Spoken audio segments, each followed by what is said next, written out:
Game 6 tonight here on the floor in Miami. LeBron James facing elimination once again. That was the most confident he looked until the fourth quarter.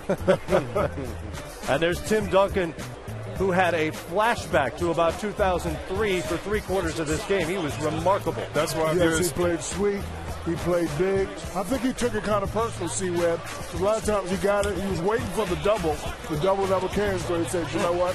I'm big fundamental, the greatest power forward in the game. This is what I'm going to do. Oh, not a penny, not a manny, but a facial. Absolutely, and the smack across the face for good measure for Kawhi Leonard. That was the on facial. Mike Miller.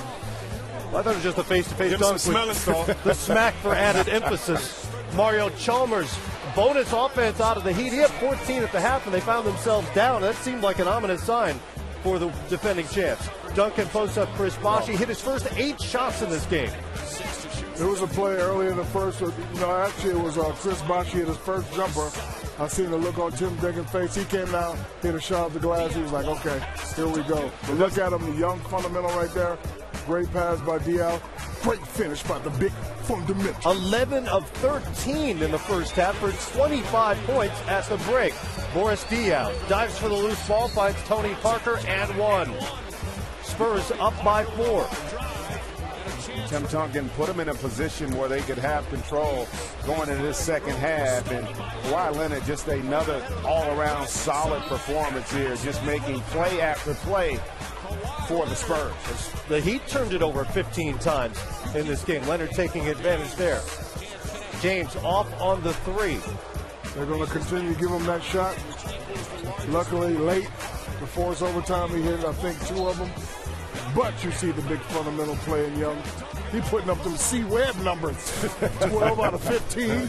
He finished with those 30 points. Chalmers wide open, locked and loaded for another 3. He had 4 of 5 from the great beyond, finished with 20 on the night. That's what makes LeBron so tough, and that's why he gets triple-doubles. You have to look at him. He's going to drive baseline, find you wide open, and right here, I'm sure everybody's going to love this. He loses his shoe, but let me tell you, people, it doesn't matter if you have your shoe on or off, as long as your follow-through is sick like that right there.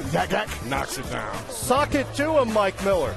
Knocks down the 3. He was waiting all day for that. He was waiting. You can tell he was waiting on that. It only happened 45 minutes. Miller.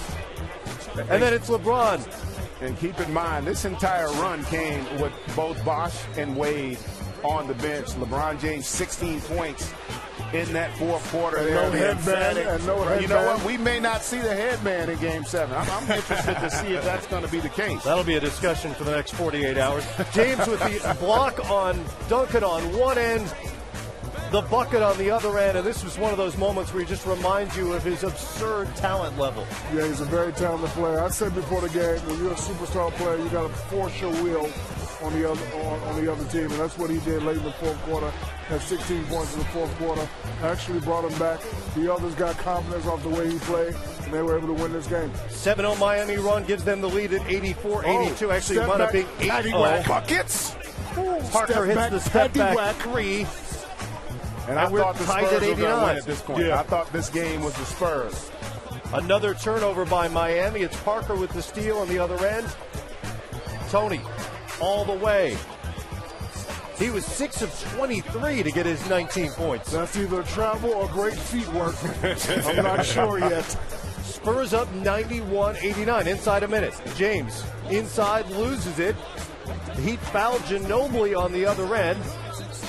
LeBron had 2 costly turnovers down the stretch. I actually thought the Spurs were going to win the game, but LeBron, right here, he misses the shot. They get it back. He hits this one. And then the one we talked about earlier, Ray Allen in the corner, they will make him tie the game up. And credit Dwayne Wade on that possession. Keeping the ball allowed the Heat to get that offensive rebound and gave LeBron a second chance. It was Wade who tipped it, so 94-92 now. And they fouled Kawhi Leonard. Foul to give. Or excuse me, not a foul again. They did foul Leonard, who hit 1 of 2 at the free throw line. And let's face it, the biggest moment of Kawhi Leonard's career at the free throw line here with an opportunity to seal it potentially. Gotta get them one big one. At that point, the door is ajar. And Leonard does connect on the second one, so it's a 3-point. But more importantly, one possession game. Another huge offensive rebound here. James misses on the three. This time it's Chris Bosh going up and getting maybe the biggest rebound of his life. And look at it. There's no Tim Duncan on the floor right there. And you wonder if Tim was in, and, you heard Greg say earlier, it might be questions about the substitution and rotation, but the two big threes that we saw were off of offensive rebounds, not off of plays being called. And you wonder if they had the size in, would they have gotten those offensive rebounds? Last chance for the Spurs, similar to the last play they ran at the end of the first half in Game 5. They let him get momentum going to the rim, but he couldn't connect. A lot of contact there, but in this situation, probably not going to get that call. Here we are in overtime. Big fundamental. Couldn't do it down the stretch. Kawhi Leonard, web app. After the offensive board by Diaz, Spurs get out to a 99-97 lead. James out to Wade, little floater from him. And it's LeBron with the floater, excuse me. Good use of the buddy ball right there. Wade misses here. Spurs get the rebound. They elect not to call timeout. Ginobili.